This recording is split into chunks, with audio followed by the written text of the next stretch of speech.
నమస్తే. నటసింహం బాలకృష్ణ ఎప్పుడెప్పుడన్నా ఎదురు చూస్తున్నటువంటి ఒక 109 సంబంధించిన సినిమాకి అప్డేట్ మాత్రం వచ్చేసింది. అయితే అదేంటి, దానికి సంబంధించిన విశేషాలు ఏంటో ఇప్పుడు మనతో పాటు సీనియర్ జర్నలిస్ట్ హేమసుందర్ గారు ఉన్నారు. వారిని అడిగి కలుసు. సార్ నమస్తే. నమస్తే అండి. సో మొత్తానికి బాలకృష్ణ సినిమా అనగానే ఒక ఊర మాస్, అదిగాక మనకి టైటిల్ కావచ్చు, ఫస్ట్ లుక్ చాలా రోజులైంది. ఆ లుక్లోనే ఒక గొడ్డలికి కళ్ళద్దాలు పెట్టినటువంటిదనే చాలా పెద్ద ఊర మాస్ లాగా అనిపిస్తుంది. అదిగాక మొన్న మధ్యన వచ్చిన చిన్న గ్లిమ్స్ కూడా నక్కల వేట అనేది వేట కాదరా లఫుట్ అంటూ ఒక బాలకృష్ణ రేంజ్లో డైలాగ్ అనేది మనకి ఒక పెద్ద సంచలనం అని చెప్పుకోవచ్చు. మొత్తానికి ఈ సినిమా సంబంధించి కొత్త అప్డేట్ ఏంటంటారు? అంటే కొత్త అప్డేట్ అంటే దీని పెద్దగా చెప్పుకోవడానికి ఏం లేదు. టైటిల్ ఏం పెడతారనేదే ఇంట్రెస్టింగ్ అంశం. ఇందుకు NBK 109 అని అంటున్నాం, అది వర్కింగ్ టైటిల్ కానీ ఇప్పుడు దాకా వచ్చింది. ఇంకొకటి ఏంటంటే ఎన్నికల టైంలో కూడా బాలయ్య కొంత బిజీగా ఉన్నారు కాబట్టి షూటింగ్ కూడా గ్యాప్ ఇచ్చేసి ఎన్నికల ప్రచారం వైపు వెళ్తున్నారు ఆయన. ఈ లోపు పోస్ట్ ప్రొడక్షన్ వర్క్ అంతా జరుగుతుంది. అయితే లేటెస్ట్ అప్డేట్ ఏంటంటే ఫిల్మ్ ఛాంబర్లో రిజిస్టర్ చేస్తారు టైటిల్స్. వీర మాస్ అనే టైటిల్ రిజిస్టర్ చేశారు. ఎందుకంటే సితారా ఎంటర్టైన్మెంట్స్ వాళ్ళు ఈ సినిమా తీస్తున్నారు కాబట్టి సితారా ఎంటర్టైన్మెంట్స్ వాళ్ళ పేరుతో వీరమాస్ అనే టైటిల్ రిజిస్టర్ అయింది కాబట్టి అది బాలయ్య బాబు సినిమా కోసమే అనే ప్రచారం సాగుతుంది. అందువల్ల వీరమాస్ అనే టైటిల్ కోసం అందరూ ఇదే టైటిల్ అయ్యి ఉంటుందని అనుకుంటున్నారు. ఇప్పుడు గతంలో కూడా మొన్న వచ్చిన వీరసింహారెడ్డి సినిమా విషయంలోనూ అంతకుముందు వచ్చిన అఖండ విషయంలో రకరకాల టైటిల్స్ ముందు ప్రచారానికి వచ్చినాయి. అప్పుడు కూడా జై బాలయ్య అనే టైటిల్ కూడా అనుకున్నారు. అట్లా ఒక్కొక్కసారి చేయిస్తారు. ఇప్పుడు వీరమాస్ బదులు ఇంకొక 2-3 టైటిల్స్ కూడా చేయిస్తారు, వాళ్ళ కింద అట్టి పెట్టుకుంటారు. అంటే దీనికి ఏ టైటిల్ పెట్టాలో వాళ్ళకి అర్థం కాలేదో మరి ఏంటో తెలియదు. వీరమాస్ అంటే సాధారణంగా మాస్ అనే సినిమా ఉంది, నేను నాగార్జున హీరోగా మాస్ అనే సినిమా ఉంది కాబట్టి ఇది వీరమాస్ అని పెట్టారు. ఓరమాస్ పెడదామా వీరమాస్ పెడదాం అనుకుని వీరమాస్ పెట్టుంటారు అనుకుంటున్నా. వీరమాస్ అనగానే మనకి వీరసింహారెడ్డిలో వీర సెంటిమెంట్ కూడా కావచ్చు కదా. అది కూడా ఎందుకంటే సంక్రాంతి బరిలో నుంచి మంచి హిట్ కొట్టింది. సేమ్ ఇప్పుడు అదే ఎక్స్పెక్ట్ చేయొచ్చు అంటారా? అంటే ఇప్పుడు పవర్ఫుల్ టైటిల్ ఉంటే బాగుంటుంది. బాలయ్య బాబు సినిమాకి వీరమాస్ నాకైతే అంత పవర్ఫుల్గా అనిపించట్లా. అఖండ కొన్న హెవీనెస్ లేదు.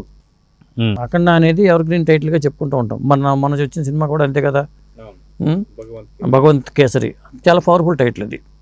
కాబట్టి వీరమాస్ అంటే తేలిపోతుంది. ఏదో పేర్లో మాస్ ఉండొచ్చు, లేదా వీరమాస్ అనొచ్చు, కానీ అంత పవర్ కనిపించట్లేదు. ఇది 1980s బ్యాక్ డ్రాప్, బాలయ్య 3 గెటప్లో ఈ రకరకాలు చెప్తున్నారు. 1980sలో మొదలైన కథ ట్రావెల్ అవుతుందని చెప్తున్నారు. కాబట్టి ఆ కథను బట్టి టైటిల్ పెట్టుకోవడం అనేది బెటరు నాకు తెలిసి. అంతేగాని వీరమాసు ఓరమాసు ఇది టైటిల్ అవ్వదు. ఇంకా ఏదైనా పవర్ఫుల్ టైటిల్, ఇప్పుడు అఖండ టైటిల్ ఎంత పవర్ఫుల్గా ఉందో, భగవంత్ కేసరి ఎంత పవర్ఫుల్గా ఉందో, ఆ టైప్లో పాత్ర పేరు మీదనే పెట్టచ్చు. మనం భగవంత్ కేసరి పెట్టారు కాబట్టి ఈ పాత్ర పేరు మీద ఏదైనా టైటిల్ సృష్టించుకున్నా బాగుంటుంది. అది టైటిల్ హెవీనెస్ ఉండాలి. అయితే ఈ సినిమాలోనే దుల్కర్ సల్మాన్ కావచ్చు అండ్ విలన్గా బాబీ డియోల్ కూడా అనుకుంటున్నారు. సో వీళ్ళే కంటిన్యూ అయ్యే అవకాశం ఉందంటారు, లేదంటే జస్ట్ పుకార్లు అనుకోవచ్చు? అంటే దుల్కర్ సల్మాన్కి క్రేజ్ ఉందండి. తెలుగులో సీతారామ హిట్ అయిన తర్వాత క్రేజ్ ఉంది. అలాగే బాబీ డియోల్కి యానిమల్తో బాబీ డియోల్ విలన్గా అతనికి చాలా అవకాశాలు వస్తున్నాయి. కాబట్టి ఈ సినిమాకి ఒక గ్రాండ్ ఇయర్ రావాలంటే దుల్కర్ సల్మాన్ ఉండాలి, బాబీ డియోల్ ఉండాలి. కాబట్టి ఆ రిచ్నెస్ కోసమే వీళ్ళు తాపత్రయపడ్డారు. ఒక బాలయ్య బాబుని ఒక పాన్ ఇండియా స్థాయిలో ప్రొజెక్ట్ చేయాలనే తపంతోనే బాబీ పనిచేస్తున్నారు. కాబట్టి నేను అనుకోవడం ఈ సినిమా ఆ స్థాయిలో ఖచ్చితంగా ఉంటుంది. అది కాకపోతే రిలీజు ఎప్పుడు ఏంటి, దీని ప్రమోషన్ వర్క్ ఎప్పుడు స్టార్ట్ అవుతుందంటే ఎన్నికల టైం కాబట్టి నాకు తెలిసి ఏమన్నా అంటే బాలయ్య బాబు బర్త్డే జూన్లో వస్తుంది.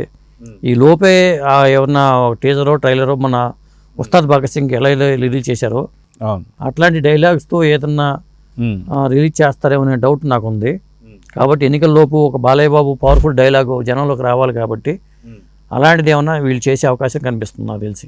అయితే ఉస్తాద్ భగత్ సింగ్ సంబంధించి జనసేన సింబల్ గ్లాస్కి సంబంధించి ఒక యాడ్ అయితే మనం చూసాం, చిన్న గ్లిమ్స్ లాంటిది. సేమ్ అదే విధంగా బాలయ్య బాబుకి సంబంధించి ఈ సినిమా నుంచి ఏదైనా సైకిల్ పరంగా ఏదైనా మనం ఇంతకుముందు కూడా డిస్కస్ చేసినట్టు ఏదైనా వచ్చే అవకాశం ఉందంటారు? ఖచ్చితంగా ఉంది. ఇప్పుడు దాంట్లో డైలాగ్ ఉంది కదా, గ్లాస్ పగిలిన కొద్ది పది ఎక్కుద్దని. ఆ డైలాగ్ని పవర్ స్టార్ పవన్ కళ్యాణ్ ఎన్నికల ప్రచారంలో కూడా వాడుతున్నారు, అది కూడా వాడుతున్నారు.